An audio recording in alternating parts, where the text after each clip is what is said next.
Hi, Mom. So I got my ticket home from Europe. I get back on June 6th, but it's a really late flight because that was the cheapest, so it gets in at midnight. But don't worry, I'll get a shuttle from the airport so you don't have to pick me up. Like, really seriously, you don't have to. Okay, so love you. See you soon. Bye.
Dear Katie, so much has changed, even just since you've been away. We moved into this house. I'm in a new school, and my big sister being gone for a year doesn't make it any easier. It doesn't feel real, but I'm not gonna let it faze me. I used to tell you everything, and if I can't do it in person, because you're off gallivanting around who knows where, I'll tell it to this journal, just like I was talking to you.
Sam. Sam. Hello. Sam.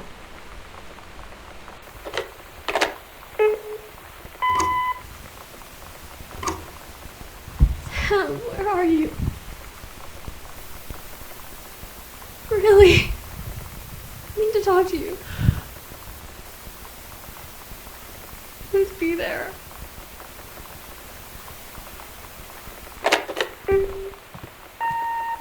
Hi, Mom.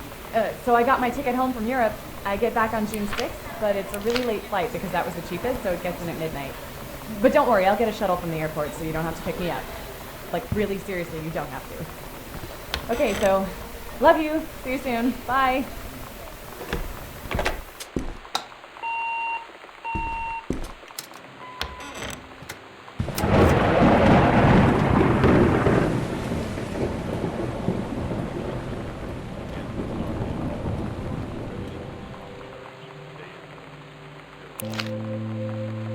Oh my God, you are so lucky you finished high school before we moved into this house. So, it's the first day of school, and there I am, introducing myself to the class, and I say that I just moved into the house on Arbor Hill. All of a sudden, every kid in the room turns and just stares like I suddenly transformed into a mutant. I just stood there, wishing pretty hard for a rewind button. Because now maybe nobody knows my name, but they all know who I am. The Psycho House girl. Great.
flood conditions are expected in the railway.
You know that feeling where the first moment you see someone, it's like they have a big gold star around them, and you have to get to know them?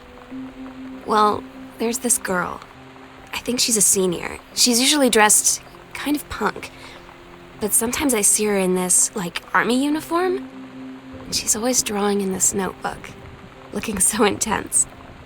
I had no idea how I would ever, have an excuse to talk to her.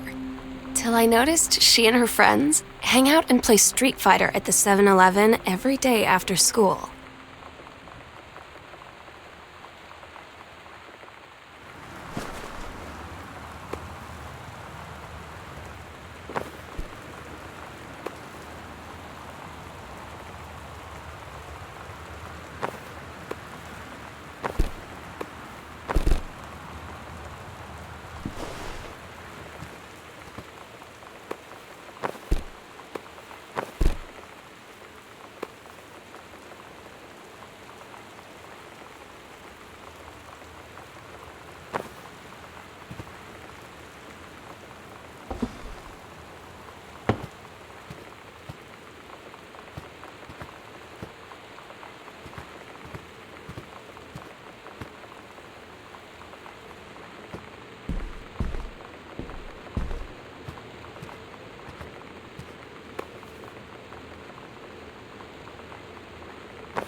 Somehow I always knew that someday we'd be through. Now that it's happened, I just can't believe it's true. I've done the best I could to keep from feeling blue. Can't get you off my mind. What am I gonna Voodoo, mildew, and shandu. Why, Daddy, I didn't know you were. I'm right here looking at you, honey. If it ain't me, it's my shadow. Do you think I sent you far away I ain't been nowhere. from me? I thought you'd stay away from me. Try to cut- But you got me back. You left. When you live in one place your whole life, your next door neighbor is kind of like your default friend. And Daniel only got weirder over the years.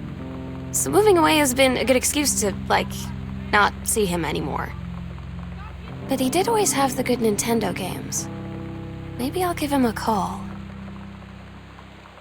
I wish you had a weed for me. Oh, tell me why. Why must I think about you?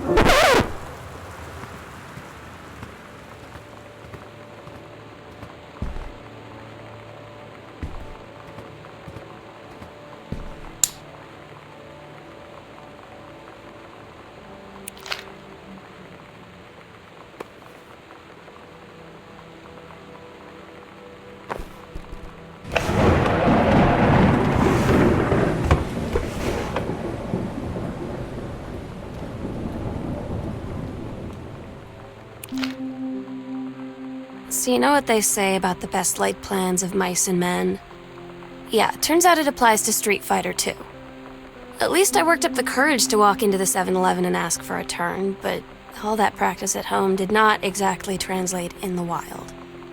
So after I was finished getting my butt kicked, I followed them outside while they smoked. And that was when she asked me if I was that psycho house girl.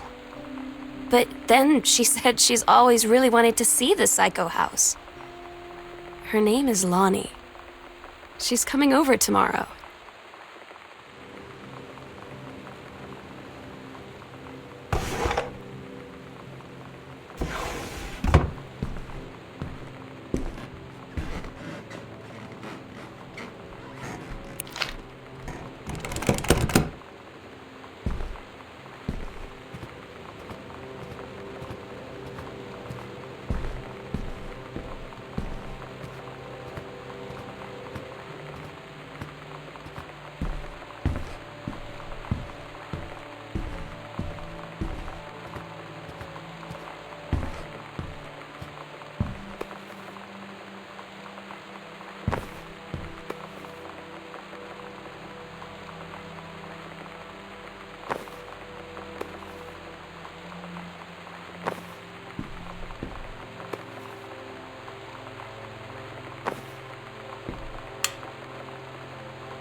It's weird hanging out with girls. Daniel was around ever since I was little, and other girls? I don't know. But being around Lonnie is instantly just right. I gave her the grand Psycho House tour and took my revenge on Super Nintendo. And it was I don't know. I finally found someone I feel normal around. I drove her home and she gave me this tape and said, "You have got to listen to this." I haven't stopped playing it since.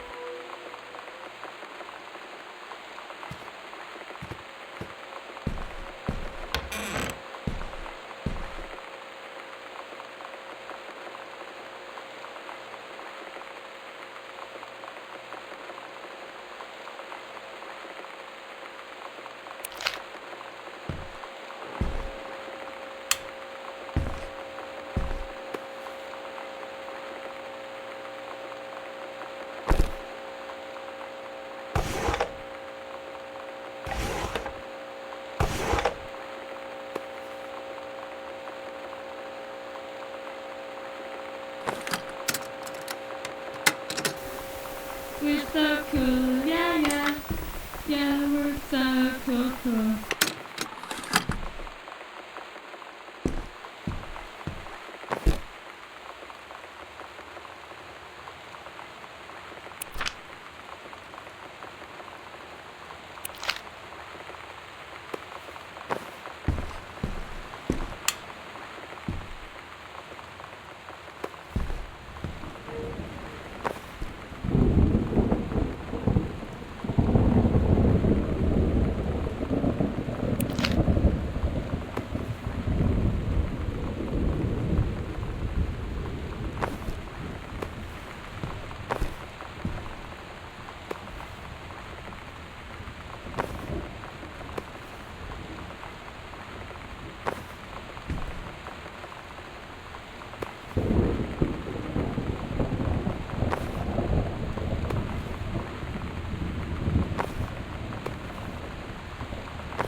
Lonnie brought her hair dye over today.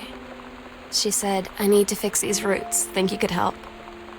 Dyeing hair is weirdly intimate. I don't know if I've touched someone else's scalp before. That's pretty intimate, right? It felt intimate.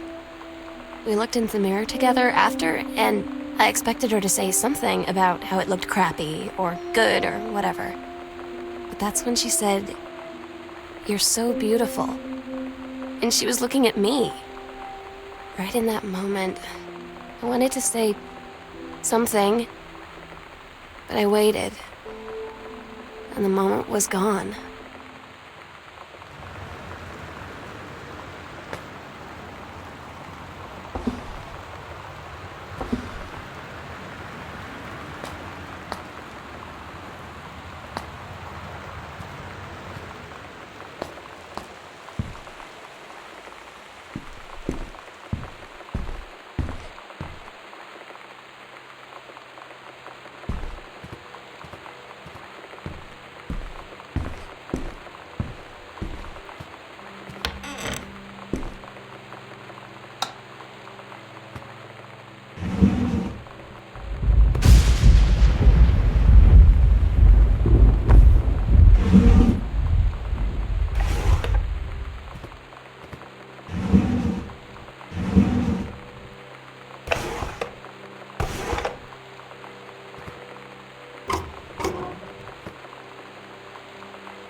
Sometimes you just have to lie to mom and dad. Like when Lonnie asked me to see a band with her and stay over at her friend's place in the city after. That's a lie to mom and dad's situation. But it was so worth it. The girls on stage were just so loud and real and awesome. And everybody was moving together like one huge tide of sound. Between two songs, Lonnie leaned over and said, "How do you like your first show?"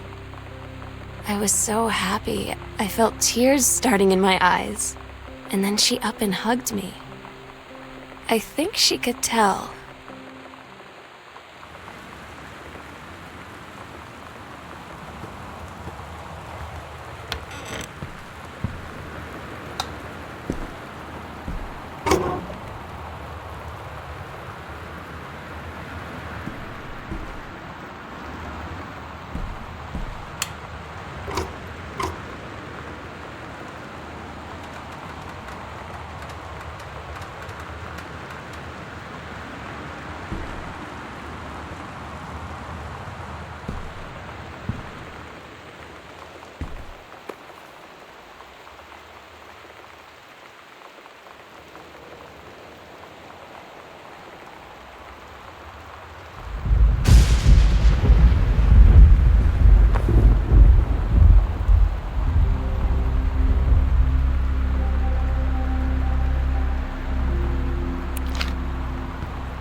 At Todd's brother's place after the show, there was only a futon to sleep on, so Lonnie and I shared it.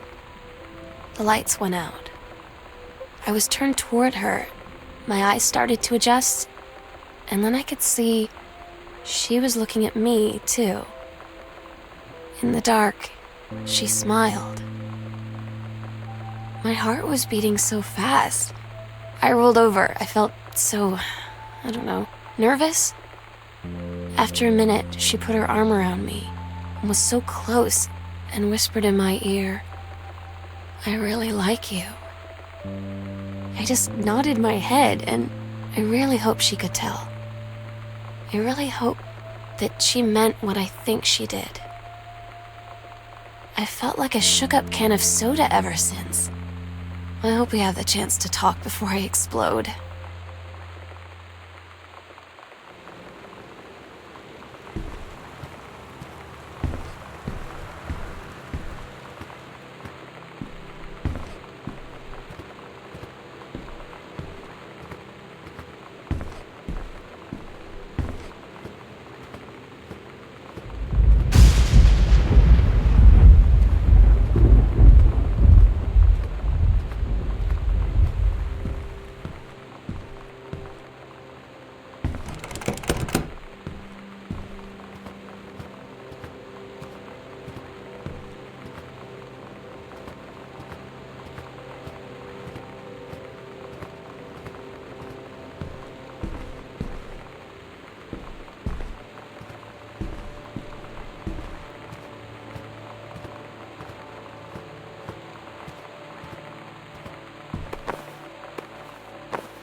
Lonnie came over today, but everything was different.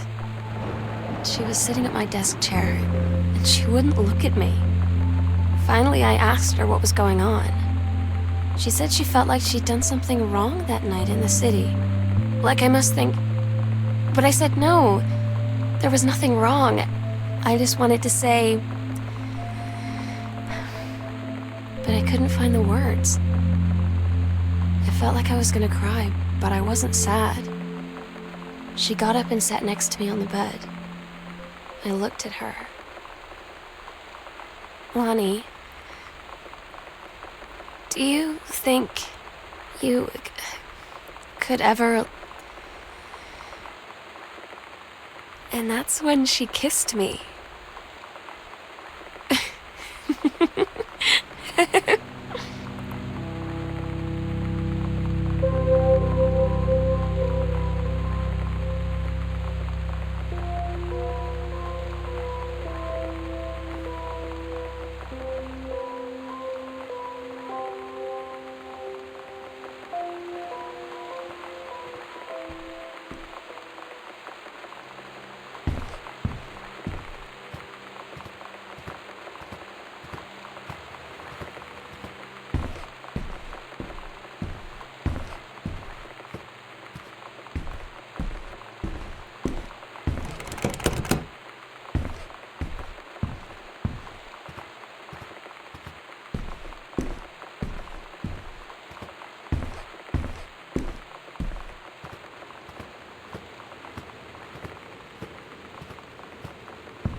It's different now. I mean, we still hang out all the time like before. But now when no one else is around, well, you know, so you could say we're dating. But it's secret. Secret dating? I don't know. I mean, I guess that's the real difference. Now when we get off the phone or go home for the night, or it's just quiet and we're alone, we say I love you.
I'm so stupid sometimes.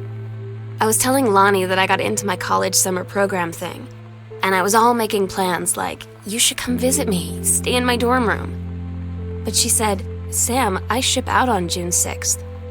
I was like, ship out? To where? She said, to basic training. What did you think I was doing all that ROTC stuff for? I guess she's been planning to join the army right after high school since she was like 12. And I guess she's really going to do it. So I was like, after graduation, I'm just never going to see you again? She said, let's just have fun while we can.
They tell you to stick with the group on field trips, Katie.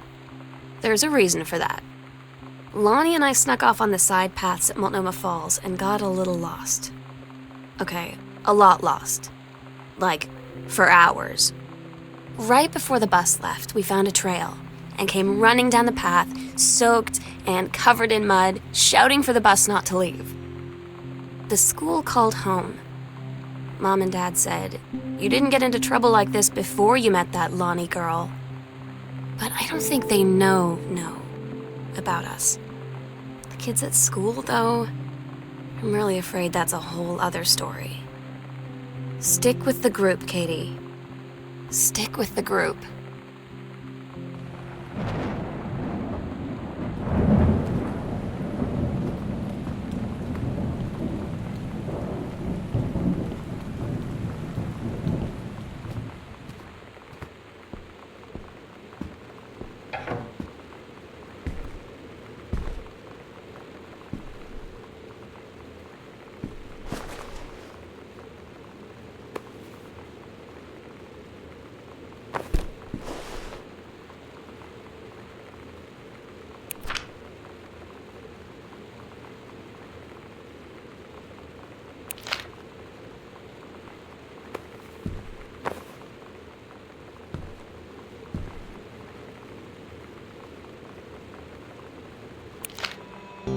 Todd's band lost their singer.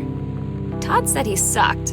Lonnie said he got sick of Todd's shit, and he was complaining about needing a new singer. So Lonnie was like, I can sing. And they were all kind of like, you can? And she was like, probably. But she's been rehearsing with them for like a week now. And I finally got to see them play in Todd's basement today. And she's actually really amazing. I feel so proud when she's on stage. It's incredible being in awe of someone you love. So everybody knows it's like a temporary situation till she ships out in June. But till then, I'm gonna be at every single show.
I don't get Lonnie sometimes. Like, her band, and our zine, and her hair, and everything are all anti-authority.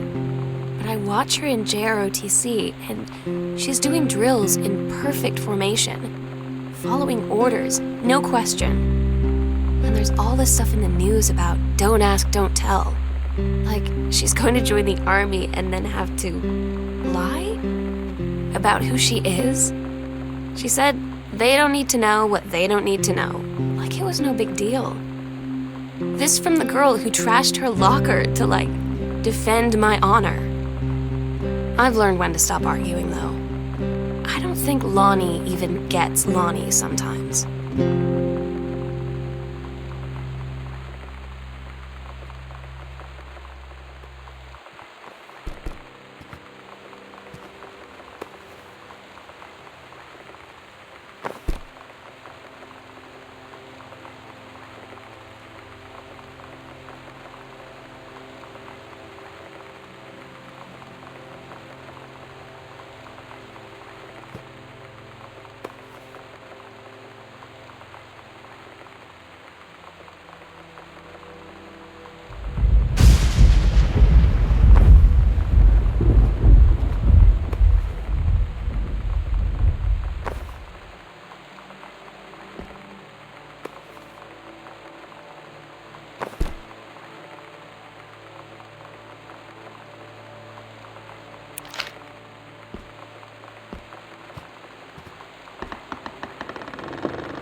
Katie, you know how Mom and Dad are. Not exactly super open-minded about things. It feels like every minute I don't spend with Lonnie, I spend worrying about them finding out about us. And what would happen if they did? You know Dad's joke about the nunnery that he'd tell whenever he brought boys around the old house? I wonder where he'd want to send me.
I had an interesting talk with Mom and Dad tonight. One you were never gonna need to have. I mean, you've known, right? I've known. I've known since, like, She-Ra. Mom and Dad didn't, I guess. But they saw the zine and the stuff on the locker, and they were like, is there something we should know about you and Lonnie? And so here's the thing. I was prepared for them to be mad, or disappointed, or start crying, or something. But they were just in denial. You're too young to know what you want. You and Lonnie are just good friends. You just haven't met the right boy. It's a phase. That's what I didn't see coming. That they wouldn't even respect me enough to believe me. Well, joke's on them, because they're in for one very long phase.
Daniel finally came over to get his game. I'd been dreading it. But he brought this story with him that I wrote when we were little. I started reading it, and then there I was, crying at the kitchen table. He asked what was wrong, and I was thinking about how we used to be friends, how much I'd taken for granted. But instead, I told him about school, and Dad, and Lonnie, and then how sorry I was that I wasn't his friend anymore. He gave me a hug and said it was going to be okay. For some reason, I almost believed him.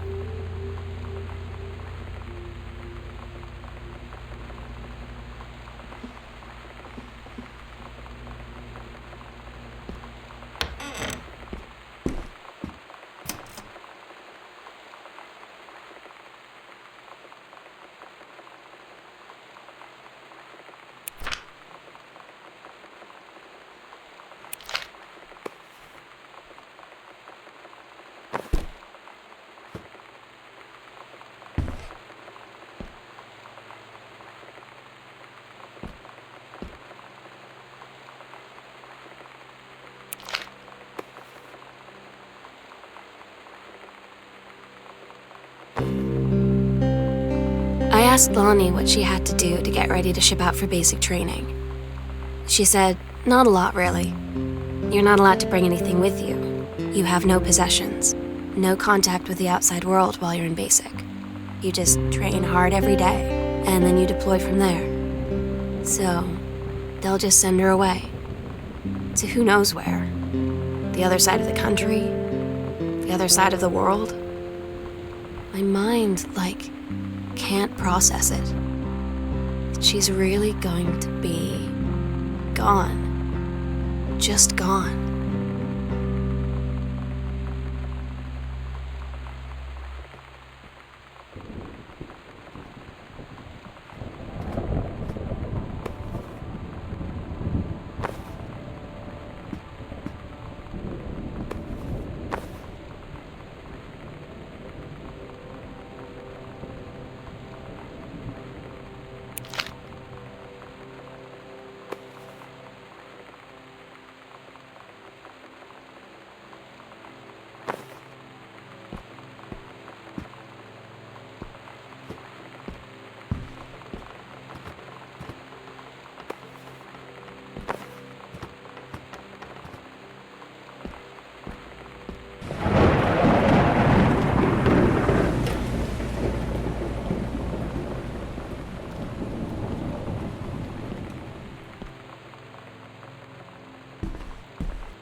Lonnie had her going away show with her band tonight. She's so incredible on stage. When she was singing, I could practically forget everything. That we only had 48 hours left. That I don't know what comes next.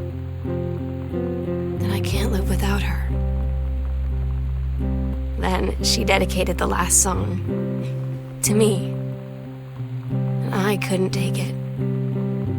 I was out on the curb in the alley, sobbing till my ribs hurt. I would follow her anywhere, Katie. But I can't. Where she's going. After a long time, she found me. She said she was sorry. She said, I wish things could be different. I just wanted to make you happy. I said, I don't think you can anymore.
agreed our last night together would be our happiest ever, and we'd forget tomorrow was going to come at all.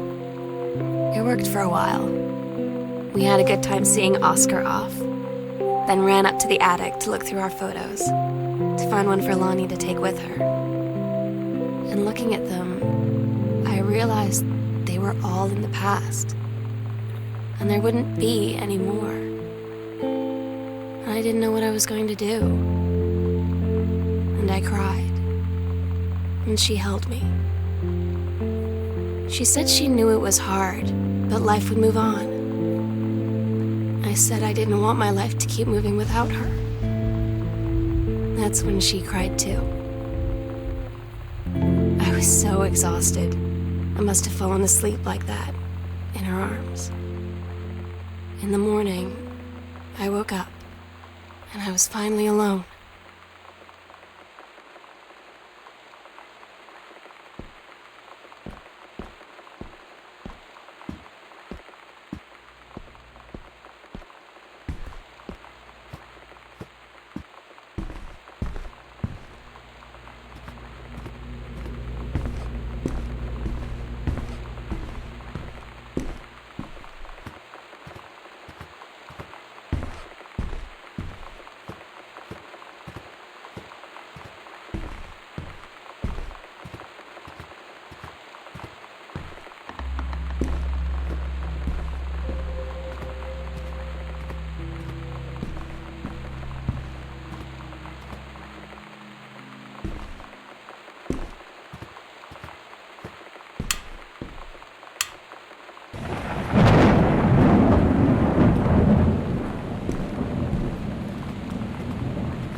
The sunset light in this house is the saddest thing I've ever seen.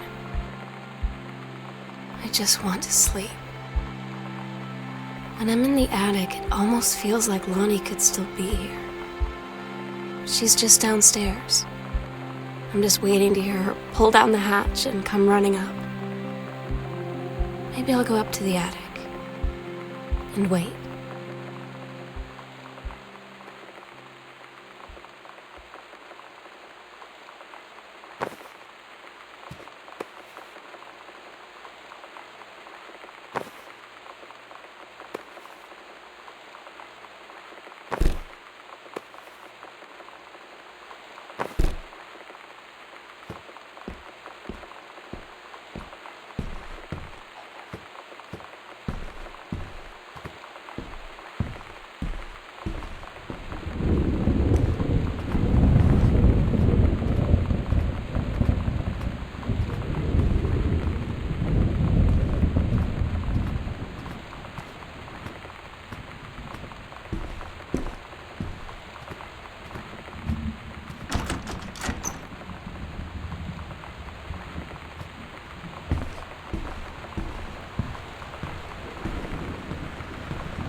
Oh my God. Katie, I fell asleep in the attic, in Lonnie and my old spot, and I missed the first 2 calls. I just barely caught the third one before the machine got it. And it was Lonnie, on a payphone. She'd been on the bus to Basic, and she said she couldn't think of anything but me and us, and that she couldn't go through with it, with the army and being apart and all of it. And so she got off the bus in Salem. She said, "Sam, I want you to pack up everything you can and get in your car and come find me. And let's just drive until we find somewhere for us." And she asked me if I could do that. And I said yes. Yes.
Katie, I'm so sorry that I can't be there to see you in person, that I can't tell you all this myself. But I hope as you read this journal and you think back, that you'll understand why I had to do what I did. And that you won't be sad, and you won't hate me, and you'll just know that I am where I need to be. I love you so much, Katie. I'll see you again someday. Love,